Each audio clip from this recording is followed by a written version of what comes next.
Halo teman-teman, salam literasi. Perkenalkan, nama saya Kansa Kairana Fanani. Umur saya 11 tahun. Saya siswa kelas 5 di SDN Kauman 1 Kota Malang. Teman-teman, kalian pernah nggak sih barang kesayangan kalian dipinjam teman lalu nggak dikembalikan, rusak, bahkan hilang? Kira-kira gimana perasaan kalian? Pasti kalian kesel banget kan? Nah, ternyata cerita kita sama seperti yang Naya rasakan di buku ini. Buku ini berjudul Penculikan Naya, yang ditulis oleh Kak Ridwan, diilustrasikan oleh Kak Maman Sulaiman, dan diterbitkan oleh Badan Pengembangan dan Pembinaan Bahasa Kemendikbud Republik Indonesia pada tahun 2022. Buku ini dapat kalian akses di budi.kemendikdasmen.go.id. Buku yang berjudul Penculikan Naya ini memiliki level bacaan tingkat B3 yang sangat cocok dibaca oleh anak-anak mulai kelas 4, kelas 5, hingga kelas 6 SD. Buku ini selain covernya yang menarik untuk dibaca, ternyata memiliki cerita yang sama seperti kehidupan sehari-hari kita di sekolah loh. Buku ini menceritakan tentang anak perempuan bernama Naya dan anak laki-laki bernama Riko. Naya marah karena ballpoint kesayangannya hilang. Nah, ini mirip banget kan sama kita kalau barang kesayangan dipinjam teman lalu hilang atau rusak. Pasti kesel banget. Dari sini kita belajar tentang rasa tanggung jawab. Jadi, kalau meminjam barang orang lain harus dikembalikan ya teman-teman. Riko mengakui kesalahannya karena telah menghilangkan ballpoint Naya. Lalu, Riko meminta maaf kepada Naya. Namun, si Naya malah membuang muka dan tidak mau memaafkan Riko. Tentu saja Riko bingung. Riko membuntuti Naya hingga pulang sekolah untuk terus meminta maaf dan berjanji akan mengganti ballpointnya. Saat tiba di parkiran sekolah, Riko melihat Naya kebingungan. Pak Bondan, sopir yang biasanya menjemputnya, tidak ada. Tak lama kemudian, ada sosok pria tak dikenal yang mendekati dan mengajak Naya untuk pulang.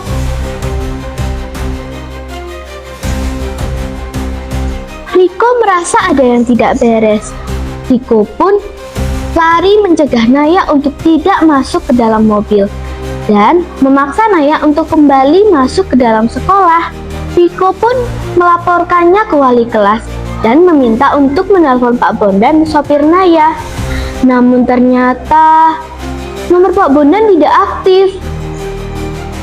Dan ketika Naya menelpon papanya, tiba-tiba wajah Naya langsung memucat. Kira-kira siapakah pria asing misterius yang tadi ya teman-teman?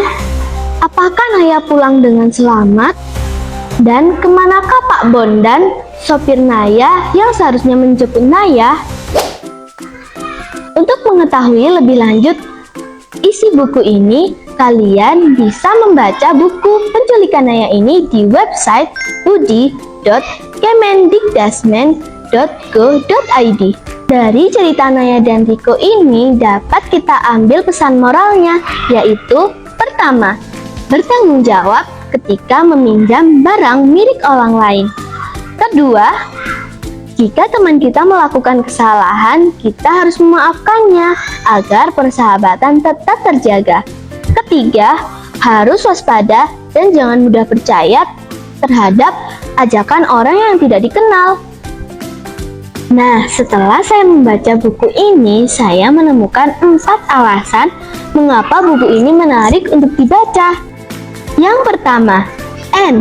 Nilai moral yang kuat. Buku ini mengajarkan banyak sekali nilai moral, seperti bertanggung jawab, keberanian, kewaspadaan, dan pentingnya memaafkan sesama teman. Yang kedua, A. Alur cerita yang seru. Cerita tentang penculikan yang menegangkan membuat pembaca semakin penasaran dan ingin cepat tahu apa sih yang akan terjadi selanjutnya. Yang ketiga, Y. Yakin dekat dengan pengalaman sehari-hari. Cerita tentang barang yang hilang dan marah terhadap teman-temannya pasti sering kita alami dalam kehidupan sehari-hari di sekolah. Yang keempat, A. Asyik dibaca untuk semua usia. Bahasa yang digunakan pada buku ini sangat mudah dipahami dan cocok untuk anak-anak, remaja, bahkan orang tua yang ingin membacakan untuk anaknya. Nah, untuk penutup, izinkan saya untuk berpantun. Jalan-jalan ke kota Surabaya, tidak lupa membeli bunga.